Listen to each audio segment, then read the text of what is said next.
अस्सलाम वालेकुम। जैसे कि आज का जो मेरा टॉपिक है, प्रीवियस टॉपिक हमने डिस्कस किया था law of conservation of momentum. अब उससे रिलेटेड इसका प्रॉब्लम है, तो आइए देखते हैं कि प्रॉब्लम में क्या फाइंड करना है। तो पहले तो हम प्रॉब्लम की स्टेटमेंट पढ़ेंगे कि स्टेटमेंट में क्या है और बताना क्या है और फाइंड क्या करना है। तो फर्स्ट ऑफ ऑल पहले स्टेटमेंट को हम रीड करेंगे। बोल रहा है कि अ गन ऑफ मास, एक गन है, उसका मास क्या है, 2 kg है। ये गन है, ठीक है। अब इसका जो मास है, इसका नाम मैं बोल रहा हूँ, ये गन है। इसका जो मास है वो क्या है, मीन्स M1। उसका मास क्या है, 2 kg, ठीक है। हम स्टेटमेंट के साथ साथ जब हम उसकी फिगर बनाएंगे तब हमें पता चलेगा कि ये पूछ क्या रहा है और फाइंड क्या करना है, ठीक है।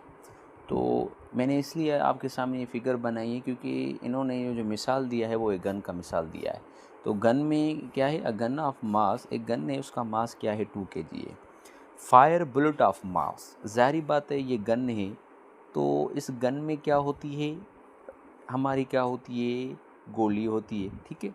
बुलेट होती है, ठीक है, गोली। जब ये गन गन से ये गोली निकलेगी, ठीक है। अब उसका जो मास है, मीन्स M2 है, वो क्या है, 20 ग्राम, ठीक है। एक गन है, मीन्स उसका जो मास है वो क्या है, 2 kg है। जब गन से गोली निकलेगी, फायर बुलेट होगा, तो उसका जो मास बनेगा वो M2 बनेगा, वो क्या है, 20 ग्राम। विथ वेलोसिटी, ज़ाहिर बात है जब गन में से गोली निकलेगी तो उसकी ज़ाहिर बात है वेलोसिटी होगी। वो वेलोसिटी क्या है हमारी, V2, वो होगी हमारी 100 मीटर पर second. Calculate the recoil of the velocity of gun. तो हमें जो फाइंड करना है वो क्या फाइंड करना है, V1। फर्स्ट ऑफ ऑल हमें पहले फार्मूला आना चाहिए, law of conservation of momentum है क्या, M1 U1 plus M2 U2 बराबर है M1 V1 plus M2 V2। Recoil का मतलब है कि पहली वाली वेलोसिटी चाहिए, ठीक है। तो हमें जो फाइंड क्या करना है, calculate recoil of the velocity of gun.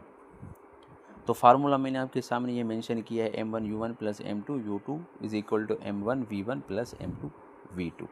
अब इस डेटा में से जो जो चीज़ें गिवन हैं वो पहले हम लिखें, और जो गिवन नहीं है, जो फाइंड करनी है, उसको क्या लगाएंगे, क्वेश्चन मार्क। अब गिवन कौन कौन सी है, मास गिवन है M1 कितना है हमारा, 2 kg है।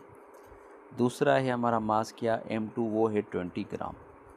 अब यहाँ पे एक मसला कर रहा है, ये है ग्राम, ये है केजी, ये होता है बड़ा यूनिट और ग्राम होता है छोटा यूनिट। तो छोटे को कन्वर्ट करने में क्या हम बड़े में जाएंगे, तो हमें पता है कि 1 केजी में होते हैं कितने, 1000 ग्राम, ठीक है। अब 1 ग्राम में कितने होंगे, 1/1000 किलोग्राम, ठीक है। तो ग्राम छोटा यूनिट है, तो छोटे को कन्वर्ट किस में करेंगे, बड़े में। मीन्स एक जैसा हमें यूनिट बनाना है, ये केजी है, ये ग्राम है, इसलिए हम कन्वर्ट कर रहे हैं। अगर यहाँ दोनों में ग्राम ग्राम होता तो हम नहीं कन्वर्ट करते। अब ग्राम छोटा है तो हमें क्या करना है, बड़े यूनिट में जाना है, किलोग्राम में। तो क्या करेंगे, M2 को डिवाइड करेंगे 1000 के साथ, तो ये बन जाएगा 20/1000, ठीक है। अब ये ज़ीरो आपस में कैंसिल हो गया, तो ये बन जाएगा 2/100। अब 2/100 को डेसिमल में लिखते हैं 0.02 kg। अब देखो ये यूनिट एक जैसा बन गया, ठीक है।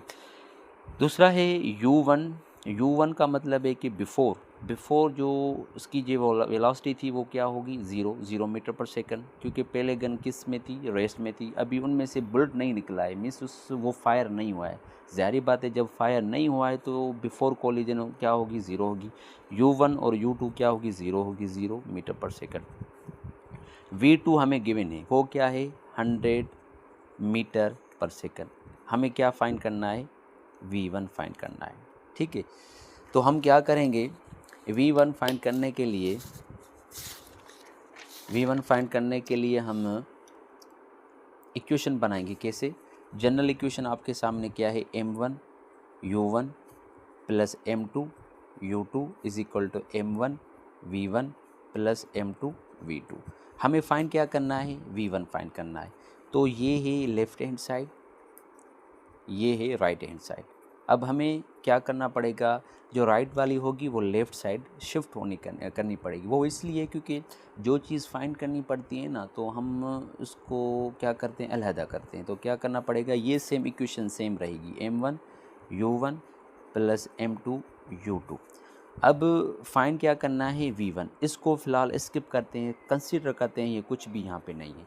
ये वाली जो इक्वेशन है m2 v2, ये इसलिए वहाँ लेके आ रहे हैं क्योंकि इसकी वैल्यू हमने निकाली है, m2 की भी निकाली है और v2 की भी निकाली है। तो ये प्लस है राइट हैंड साइड, जब लेफ्ट हैंड साइड आ जाएगी तो ये प्लस वाली क्या हो जाएगी, माइनस। तो ये बन जाएगी m2 v2 is equal to m1 v1। ठीक है।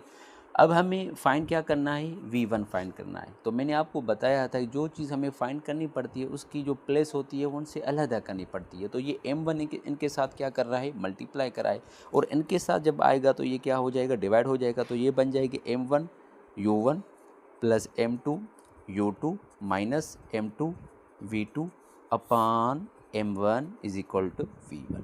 ठीक है। अब ये हमारा जो क्या हो गया, फार्मूला निकल गया। ठीक है। अब हम डायरेक्ट क्या करेंगे, इसमें वैल्यूज़ पुट करेंगे v1। अब हमें m1 गिवन है, m1 क्या है हमारा 2 kg, u1 का मतलब क्या है, बिफोर कोलिजन वो क्या है 0, प्लस m2 की वैल्यू हमने निकाल दी, वो कौन सी थी 0.02 kg। ठीक है। u2 की वैल्यू क्या थी 0, माइनस m2 की वैल्यू हमने निकाली थी कौन सी 0.02, मल्टीप्लाई जो v2 थी वो v2 हमारे कौन सी थी 100 मीटर पर सेकंड, अपान m1 हमारा क्या था, वो था 2 kg। ठीक है। अब ये v1 सेम। अब जब 2 kg को मल्टीप्लाई करेंगे 0 के साथ तो ये बन जाएगा 0, प्लस 0.02 kg को मल्टीप्लाई करेंगे 0 के साथ तो ये बन जाएगा 0, माइनस 0.02 को जब मल्टीप्लाई करेंगे 100 के साथ, ठीक है, अपान 2 kg, 0 प्लस 0 तो ये बन जाएगा 0, माइनस 0.02 को जब हम मल्टीप्लाई करेंगे 100 के साथ 0.02 को जब हम जी, तो हमने क्या किया था कि टोटल जो हमारी वैल्यू बन गई थी ये 0 बन गई थी। ठीक है। अब जब हम 0.02 को मल्टीप्लाई करेंगे, सॉरी माइनस 0.02 को मल्टीप्लाई करेंगे 100 के साथ, तो हमारा जो जवाब आएगा जब आप कैलकुलेटर निकालेंगे, कैलकुलेटर, तो वहाँ पे आंसर आएगा -2 अपान 2 kg। ठीक है। अब 2 की टेबल 2 पर कितनी जाती है 1 टाइम, तो ये बन जाएगी v1 इज इक्वल टू -1। अब वेलोसिटी क्या है, वेलोसिटी वेक्टर क्वांटिटी है, तो इसका जो यूनिट क्या होता है वो क्या होता है, मीटर पर सेकंड। तो ये आ गया हमारा आंसर किसका, law of conservation of momentum, जो हमने v1 फाइंड किया। Thank you.